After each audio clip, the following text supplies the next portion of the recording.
सीमांचल के इंसाफ की लड़ाई रही है और मैंने अभी शुरुआत में ये कहा कि सीमांचल न सिर्फ बिहार बल्कि भारत का सबसे बैकवर्ड एरिया है और जितनी पार्टीज को उनको सत्ता मिली, इख्तियार मिला, उन्होंने सीमांचल से इंसाफ नहीं किया।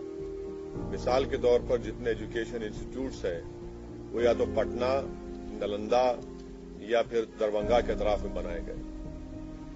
एम्स लाया गया तो सीमांचल को उससे महरूम कर दिया गया। एक गवर्नमेंट का अस्पताल सीमांचल में नहीं है। हर साल बाढ़ की वजह से हजारों एकड़ जमीन कट जाती है, फसल बर्बाद हो जाती है और फसल का उनको मुआवजा जो 3 डिसमिल जमीन मिलना या उसका मुआवजा मिलना वो नहीं मिलता। सबसे ज्यादा पलायन वहां के नौजवान दिल्ली, हरियाणा, पंजाब जाकर वहां के खेतों में काम करते हैं।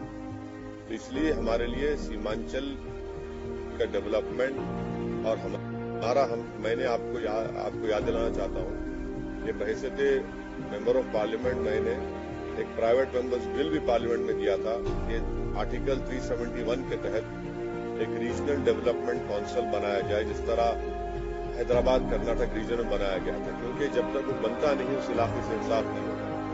तो सीमांचल के इंसाफ की लड़ाई हमारे लिए बहुत अजीज है, बहुत करीब है और हम उस लड़ाई को जारी रखेंगे। बीजेपी को रोकना रहा है और आप उसके लिए एडी चोटी लिए रहते हैं, लेकिन चलिए आपका शुक्रिया बहुत बहुत, कम से कम आप तो समझे, नहीं आप समझ गए, बहुत बड़ी बात है। सवाल पूरा सुन लीजिए सर। आपने चुनाव लड़ा, 5 सीटें जीते आप, जहां आरजेडी जीतती रही है। आपको नहीं लगता कि बीजेपी को रोकने के लिए आप उनके साथ हाथ मिला सकते थे? एक तरह से जिन ताकतों को रोकने के लिए आप काम करते रहे उन्हीं को इनडायरेक्टली मदद कर दिया आपने। अभी वही बोला जा रहा है सर, आपके साथ इंडिपेंडेंट एमएलए को लेके बनाने की बात हो रही है। देखिए, मध्य प्रदेश में तो मैंने लड़ा,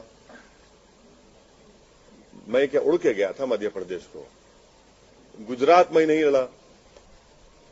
कैसे हार गए भाई? कर्नाटका हार गए। कितना बोले आप? बोलिए, मुझे फर्क नहीं पड़ता। नहीं मैंने भाई आप सुनिए, देखिए आप अगर कोई ये समझ रहा है कि भारत में सीमांचल का वोटर किसी का गुलाम है या नौकर है, तो हम उसके जहन के जालों को साफ कर दिए। अभी वोटर सुप्रीम है, वोटर किसी का होस्टेज नहीं है। जो किसी को पसंद करेगा उसको वोट देगा।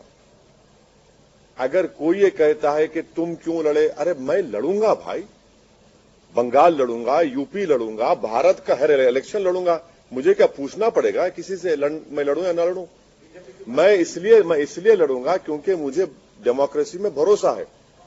मैं इसलिए लड़ता हूं ताकि वो जो वॉइसलेस लोग हैं, जिनको डराकर कुचलकर उनका काम नहीं किया जाता, उनकी आवाज बनके उनकी लीडरशिप को पैदा किया जाए। तो ये तो खुश होना चाहिए ना कि भाई हम भारत की जमहूरियत में, डेमोक्रेसी में कॉन्फिडेंस को बढ़ा रहे हैं। क्यों लड़े, कैसे लड़ना? क्या भाई मैं किसी के मातहत काम नहीं करता। मेरी पार्टी है, मुझे इख्तियार है अपनी पार्टी को फैलाने का। 5 साल पहले हम 6 सीट पे लड़े थे, एक पे भी कामयाबी नहीं मिली। तब किसका नुकसान हुआ, किसका फायदा हुआ? झारखंड में लड़ा, 1 सीट नहीं जीत पाया, किसका नुकसान, किसका फायदा हुआ? महाराष्ट्र हम लड़े।